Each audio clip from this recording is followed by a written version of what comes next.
Assalamualaikum warahmatullahi wabarakatuh. Halo guys, terima kasih ya sudah kembali bergabung di channel aku. Di video kali ini, aku akan mengenalkan kepada kalian bentuk-bentuk laporan keuangan. Di antaranya, neraca atau balance sheet, laporan laba rugi atau income statement, laporan perubahan modal, dan laporan arus kas atau cash flow. Sebenarnya ada satu lagi, namanya chalk, catatan atas laporan keuangan. Tapi di video kali ini, aku bahas yang 4 tadi dulu ya. Happy watching! Mengenal bentuk laporan keuangan perusahaan. Macam-macam bentuk laporan keuangan. Yang pertama, neraca. Neraca adalah daftar sistematis dari aktiva, utang, dan modal perusahaan pada tanggal tertentu. Biasanya pada akhir bulan atau akhir tahun. Jadi, di neraca ini, informasi yang disajikan adalah posisi saldo aktiva, utang, dan modal pada suatu periode tertentu. Disebut sebagai daftar yang sistematis karena neraca disusun berdasarkan urutan tertentu. Untuk kelompok harta dan kewajiban, daftar harta ataupun kewajibannya disusun berdasarkan urutan likuiditasnya, yaitu cepat atau tidaknya harta atau aktiva tersebut dijadikan uang atau utang atau kewajiban tersebut dilunasi. Sedangkan pada modal disusun berdasarkan urutan kekekalannya atau keawetannya dalam proses pengembalian kepada pemilik saat likuidasi akan disajikan paling awal. Unsur-unsur dalam laporan keuangan neraca. Yang pertama, informasi saldo aktiva perusahaan. Harta atau aset atau aktiva merupakan semua yang dimiliki perusahaan yang dapat dinilai dengan uang. Informasi harta atau aktiva perusahaan dibagi menjadi 3 bagian, yaitu harta lancar, harta tetap, dan harta tidak berwujud. Harta lancar adalah harta yang habis pakai atau memiliki umur ekonomis atau masa pakai atau masa manfaat kurang dari 1 tahun. Contohnya, kas, piutang usaha, persediaan, perlengkapan, dan beban dibayar di muka. Akun-akun ini merupakan akun-akun yang bisa dibilang pergerakannya cepat, nggak sampai 1 tahun udah habis. Contohnya, kas. Ketika kasnya digunakan, maka manfaatnya sudah langsung habis. Piutang ketika sudah dibayar, manfaatnya juga akan habis. Persediaan kalau dijual, perlengkapan kalau sudah dipakai, dan seterusnya.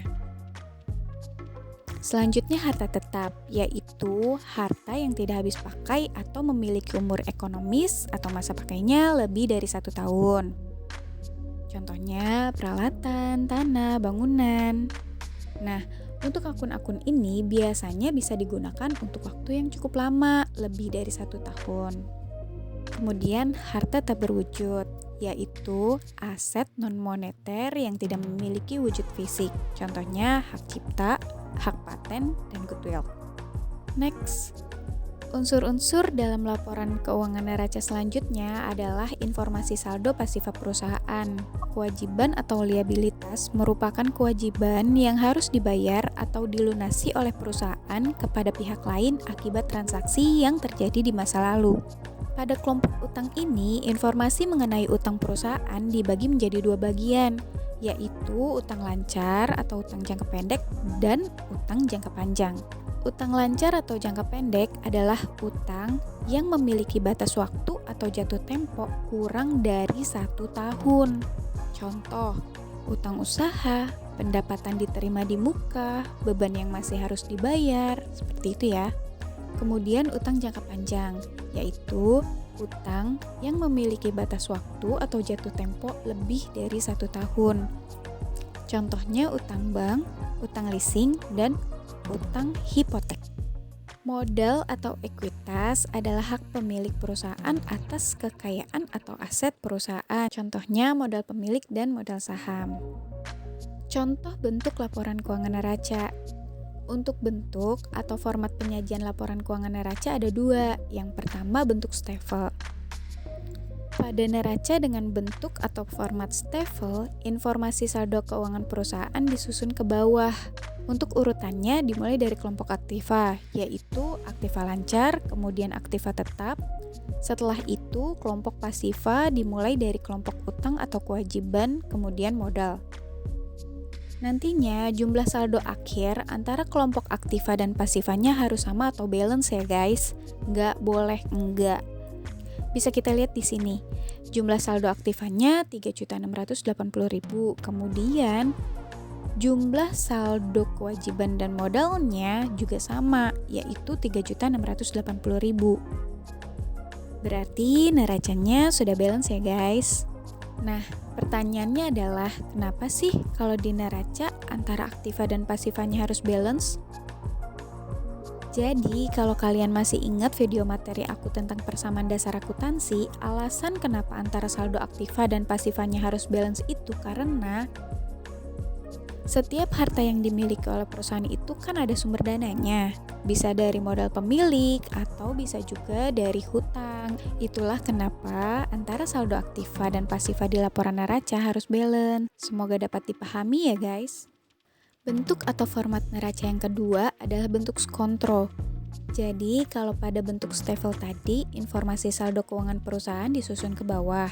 Sedangkan kalau pada bentuk skontro, informasi saldo keuangannya disusun menyamping. Kelompok aktiva disusun sebelah kiri, sedangkan kelompok pasifanya disusun sebelah kanan.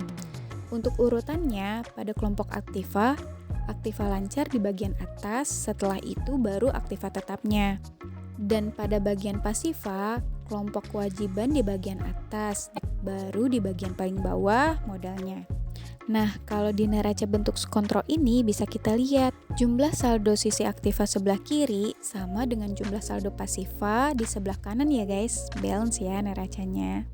Nah, akun-akun yang ada di neraca ini disebut juga dengan akun real. Bisa kita lihat ya guys, dari kedua bentuk atau format tersebut letak perbedaannya cuma pada bentuk atau format laporannya aja. Kalau bentuk stafel dijabarkan ke bawah, sedangkan bentuk skontro dijabarkan ke samping. Tapi untuk isi dari kedua bentuk atau format laporannya sebenarnya sama aja.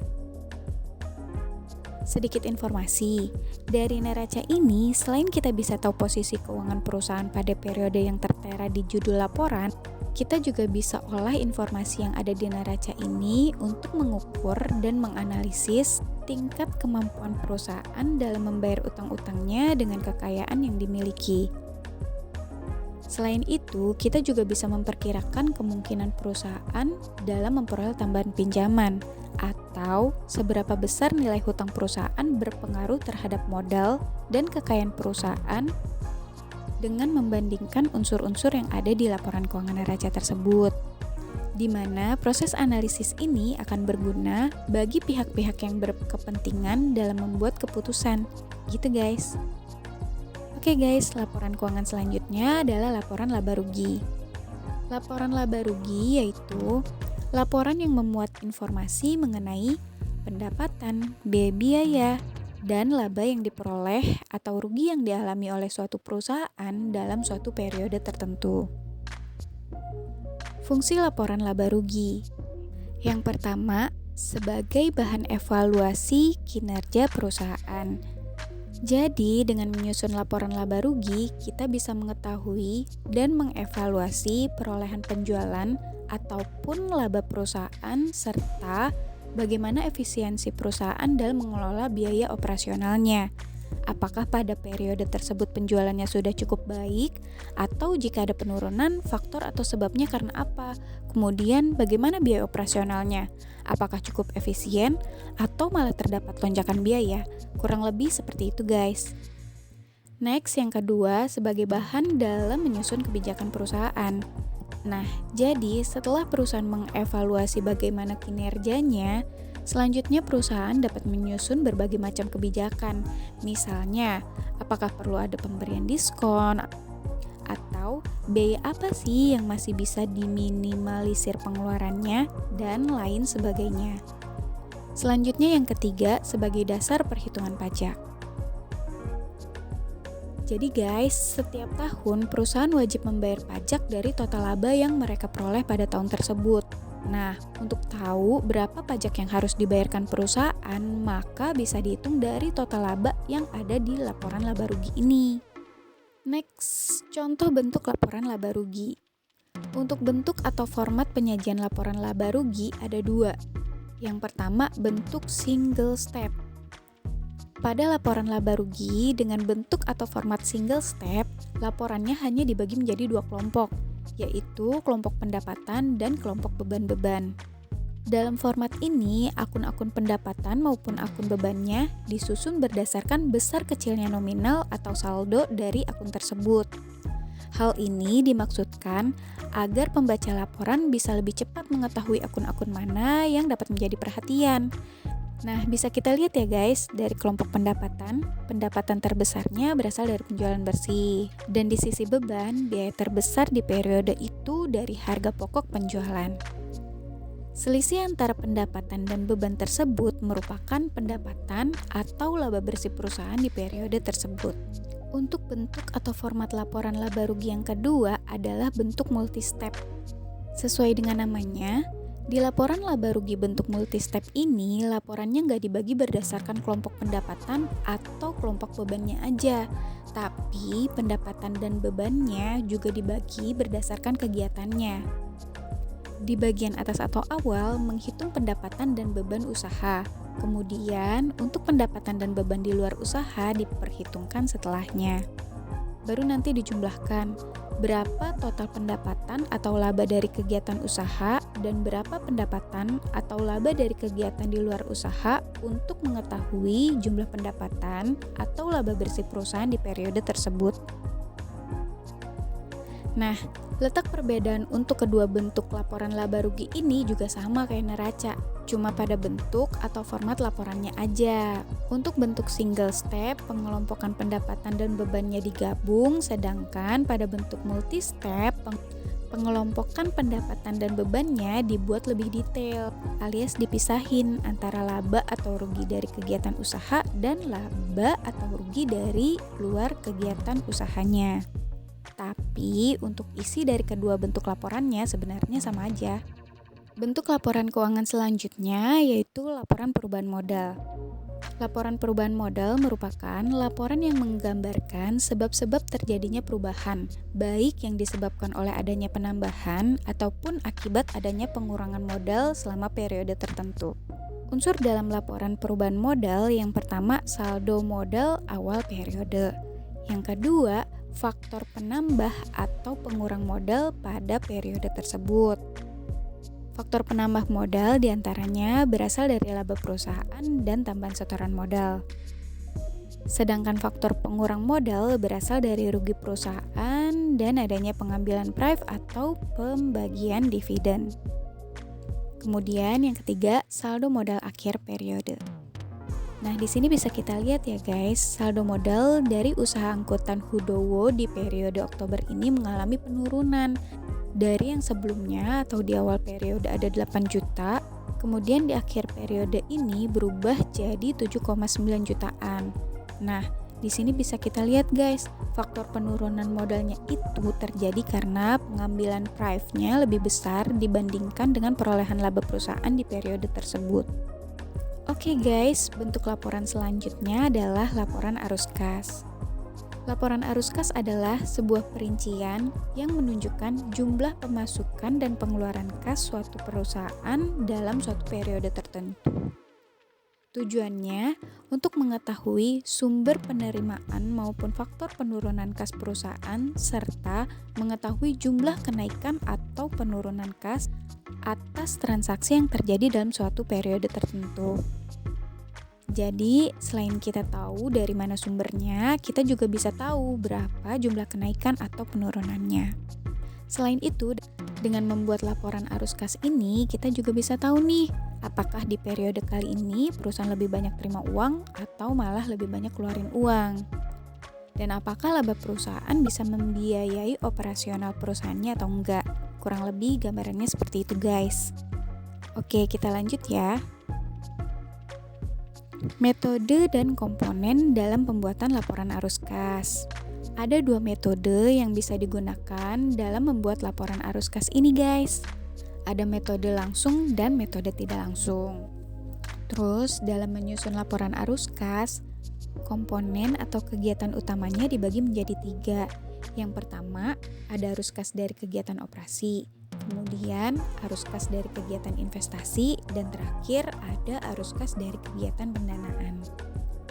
Nah, kalau di laporan arus kas ini, karena yang membedakan adalah metode pembuatan laporannya, maka dari segi isi pun antara laporan kas metode langsung dengan metode tidak langsung juga ada sedikit perbedaannya. Untuk metode langsung, sumber data untuk menghitung arus kas dari kegiatan operasi bisa kita masukin angka penerimaan dari customer, pengeluaran kas untuk pembayaran utang lancar, dan pengeluaran kas untuk pembayaran biaya operasional perusahaan.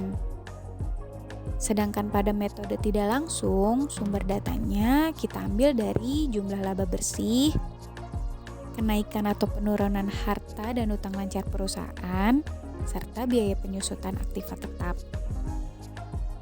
Kemudian, untuk menghitung arus kas dari kegiatan investasi untuk metode langsung dan tidak langsung, datanya bisa kita ambil dari nilai pembelian atau penjualan aktiva tetap dan aktivitas investasi lainnya. Kayak beli saham perusahaan lain mungkin. Intinya, transaksi-transaksi yang berhubungan dengan investasi yang dilakukan perusahaan nantinya akan diperhitungkan arus kasnya di komponen ini ya guys. Terus yang terakhir, untuk menghitung arus kas dari kegiatan pendanaan, datanya bisa kita ambil dari penambahan modal atau saham, pembayaran PRIV atau dividen, penambahan dan pengurangan saldo utang jangka panjang. Jadi, untuk sumber data atau informasi laporan arus kas dengan metode langsung bisa kita lihat di buku besar kas dan setara kas atau jurnal khusus penerimaan dan pengeluaran kas dan setara kas.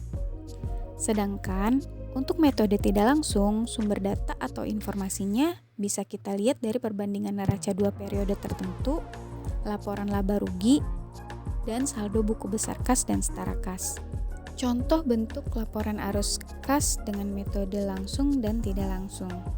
Nah, di laporan arus kas ini bisa kita lihat guys, berapa kas bersih yang kita terima dari masing-masing kegiatan ataupun jumlah kas bersih yang kita gunakan untuk masing-masing kegiatan perusahaan. Kemudian jumlah kenaikan ataupun penurunan kas bersih dari masing-masing kegiatan tersebut kita jumlahkan untuk mengetahui berapa kenaikan atau penurunan kas yang terjadi pada periode tersebut. Setelah itu, jumlah kenaikan atau penurunan kas tadi kita jumlahkan dengan saldo kas awal periode untuk mendapatkan nilai saldo kas akhir periode. Setelah kita memperoleh saldo kas akhir periode tadi, kita cocokkan nilai tersebut dengan nilai kas yang terdapat dalam neraca. Karena nilai saldo kas akhir periode ini harus sama dengan saldo yang ada di neraca pada akhir periode tersebut. Di sini bisa kita lihat ya guys, ada sedikit perbedaan antara arus kas dari kegiatan operasi perusahaan dengan metode langsung dan metode tidak langsung. Pada metode langsung, arus kas dari kegiatan operasinya menginformasikan sumber penerimaan maupun pengeluaran kas perusahaannya. Sedangkan pada metode tidak langsung, di komponen tersebut menginformasikan nilai laba dan biaya penyusutan serta perubahan pada akun-akun tertentu seperti kenaikan atau penurunan saldo akun harta dan utang perusahaan pada periode tersebut. Kesimpulannya, kalau kita amati guys, ternyata ada hubungan tertentu antara keempat bentuk laporan keuangan tersebut. Pertama, saldo laba atau rugi yang ada di laporan laba rugi nantinya akan kita cantumkan dalam laporan perubahan modal. Kemudian, saldo akhir modal yang ada di laporan perubahan modal akan kita cantumkan sebagai akun modal dalam neraca. Selain itu, laba atau rugi yang ada di laporan laba rugi juga bisa kita cantumkan pada laporan arus kas di komponen arus kas dari kegiatan operasi pada metode tidak langsung. Kemudian, saldo kas akhir periode yang ada di laporan arus kas tadi kita cocokkan dan harus sesuai dengan saldo akhir kas di laporan neraca. Jadi, seperti itu ya guys. Demikian video sharing aku kali ini. Mohon maaf jika masih terdapat kekurangan baik dari materi maupun penyampaiannya. Dan terima kasih sudah menyimak videonya sampai akhir. Semoga materi yang aku sharing di video aku kali ini dapat dipahami ya guys. Dan jangan lupa klik tombol subscribe, like, and share biar aku lebih rajin bikin materinya ya guys. Jika kalian ada pertanyaan atau request penjelasan materi yang pengen aku buatin, silahkan tulis di kolom komentar ya. And see you on my next video. Wassalamualaikum warahmatullahi wabarakatuh.